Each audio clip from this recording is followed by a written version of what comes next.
کہ وہ یہ جاننا چاہتے ہیں غرض جماعت دوست ہیں کہ جماعت احمدیہ کا اصل مقصد کیا ہے، کیا یہ سیاسی طاقت کے حصول کے لیے قائم کی گئی ہے یہ جماعت، اور جو انہوں نے کچھ باتیں آگے تفاصیل جو لکھی ہیں اس میں سے ایک جس پہ انہوں نے خاص طور پہ زور دیا ہے وہ یہ ہے کہ اگر کسی ملک میں جماعت احمدیہ کا غلبہ ہوگا جب ہوگا تو یقیناً وہاں پہ کوئی نہ کوئی قانون تو نافذ ہوگا، جماعت ہی کا قانون نافذ ہوگا. تو پھر اس لحاظ سے وہ یہ جاننا چاہتے ہیں کہ کیا جماعت احمدیہ کا مقصد سیاسی طاقت کا حصول ہے یا اصل مقصد کیا ہے. اسفندیار صاحب. جزاکم اللہ. اصل بات یہ ہے کہ جماعت احمدیہ کس کام کے لیے بنائی گئی ہے یا جماعت احمدیہ کے قیام کے مقاصد کیا ہیں. اس کے لیے ایک تو 120 سال ہو گئے جماعت کو قائم ہوئے. جماعت کی تاریخ ایک بہت بڑی دلیل ہے جسے ہر ایک صاحب نظر کو دیکھنا چاہیے کہ جماعت احمدیہ کس لیے بنی ہے اور کیا کام کر رہی ہے. نہ سیاسی طاقت کا حصول، نہ سیاسی غلبہ، نہ سیاسی مقاصد ہیں ہمارے.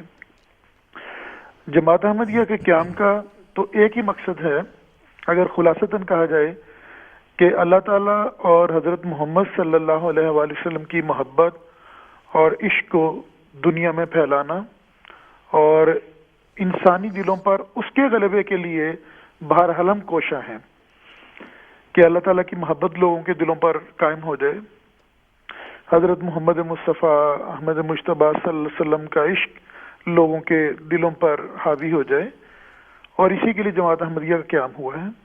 اور ساری تاریخ گواہ ہے کہ یہی دو بڑے مقاصد ہیں جس کے لیے ہم پوری دنیا میں کوشاں ہیں. 23 مارچ کا مہینہ چل رہا ہے، اس لحاظ سے بھی چلیں آسانی ہوگی دوستوں کو سمجھنے. 23 مارچ 1889 کو جماعت احمدیہ کا قیام لدھیانے میں ہوا. 23 مارچ کا مہینہ چل رہا ہے، تقریباً 120 سال سے اوپر یہ ہو چکا ہے. اس وقت جب بیعت کا ایک مرحلہ ہوا، بیعت اولین شروع ہوئی، تو ایک رجسٹر تیار کیا گیا. اس رجسٹر کے اوپر ایک عنوان دیا گیا اور وہ جماعت احمدیہ کا بنیادی طور پہ ٹائٹل ہے. وہ یہ کہا گیا کہ بیعت توبہ برائے حصول تقوی و طہارت.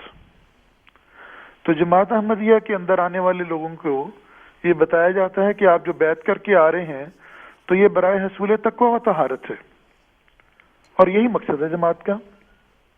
اور یہ مقصد اللہ تعالیٰ کی محبت اور حضور صلی اللہ علیہ وسلم کے عشق کے ساتھ ہی حاصل ہو سکتا ہے. اور حضرت مسیح علیہ السلام نے اس کے علاوہ 10 شرائط بیعت بیان فرمائی. یہ شرائط بیعت بھی دراصل جماعت کے اندر آنے والے احباب کو یہ اطلاع دیتی ہیں، یہ خبر دیتی ہیں کہ جماعت احمدیہ کس مقصد کے لیے بنائی گئی ہے. وہ شرائط بیعت تو بہت تفصیلی ہیں، اس سے پڑھا بھی جانا مشکل ہوگا، لیکن خلاصتاً عرض کر دیتا ہوں کہ شرائط بیعت میں توحید کا اقرار، شرک سے اجتناب، جملہ گناہوں سے پرہیز، 5 وقتہ نماز کی اور تہجد کی ادائیگی، درود شریف اور استغفار پر مداومت، خلق اللہ کو عموماً اور عام مسلمانوں کو بالخصوص اپنی ایذا رسانیوں سے بچانا، خدا تعالیٰ کے ساتھ ہر حالت میں وفاداری، ناجائز رسم و رواج سے دامن بچانا، قال اللہ اور قال رسول کی پابندی کرنا، تکبر اور نخوت کی بجائے خوش خلقی اور مسکینی سے زندگی بسر کرنا.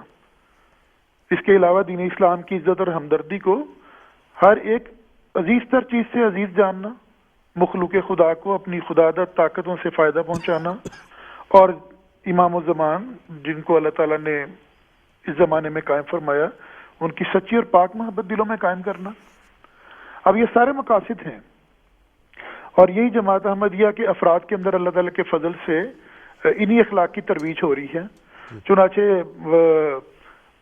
علامہ اقبال جن کو آج ہمارے بہت بڑے مخالف کے طور پہ بعض لوگ پیش کرنے کی کوشش کرتے ہیں، انہوں نے ابتدا میں اپنے لیکچر میں ایک دفعہ کہا کہ اسلامی سیرت کا جو ٹھیٹ نمونہ اس وقت دنیا میں ظاہر ہوا ہے وہ قادیان کی جماعت میں ظاہر ہوا ہے. تو اسلامی سیرت کا ٹھیٹ نمونہ جماعت احمدیہ پیش کر رہی ہے. یہی ہمارے مقاصد ہیں. اور حضرت مسیح علیہ السلام نے اس مضمون کو اپنے بعض اشعار میں بیان فرمایا ہے. ایک جگہ فرماتے ہیں کہ ملک سے مجھ کو نہیں مطلب، نہ جنگوں سے ہے کام، کام میرا ہے دلوں کو فتح کرنا نے دیار. کہ میرا کام تو دلوں کو فتح کرنا ہے، علاقوں اور ملکوں کو فتح کرنا نہیں ہے۔ پھر ایک جگہ فرمایا کہ مجھ کو کیا ملکوں سے، میرا ملک ہے سب سے جدا، مجھ کو کیا تاجوں سے، میرا تاج ہے رضوان یار، کہ اللہ تعالیٰ کی رضا، اللہ تعالیٰ کی محبت، اللہ تعالیٰ راضی ہو جائے، یہی میرا تاج ہے، یہی میرا ملک ہے۔ تو اس لیے جماعت احمدیہ اللہ تعالیٰ کے فضل سے اسلامی سیرت کے ٹھیٹ نمونے کو ظاہر کرنے کے لیے دنیا میں آئی ہے اور دنیا میں قائم کر کے دکھا رہی ہے۔